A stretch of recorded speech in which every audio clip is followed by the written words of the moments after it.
Adjustment is a only way. இதுதான் இருக்கிறதுலே பெரிய மெத்து இல்லையா? இதை நம்ம ஆல்ரெடி நமக்கு தெரிஞ்சுக்கும்.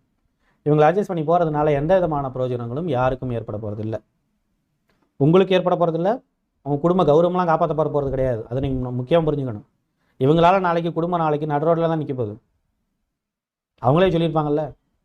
ஏன்னா இவங்க டார்கெட் பண்ணுறதெல்லாம் நம்மளை மட்டும் கிடையாது, நம்மளுடைய குடும்பத்தையும் தான். நம்மளுடைய சிப்ளிங்கை முக்கியமாக டார்கெட் பண்ணுவாங்க. அவங்க இந்த விஷயங்களை வந்துடக்கூடாது அப்படிங்கிறதுல அவங்களோட குடும்பத்தில் அந்த சிப்ளிங்கினுடைய குடும்பத்தில் போய் ஏதாவது பிரச்சனை பண்ணுறது, இந்த மாதிரியான பல விதமான வேலைகளை அவங்க ஆரம்பிச்சிருப்பாங்க.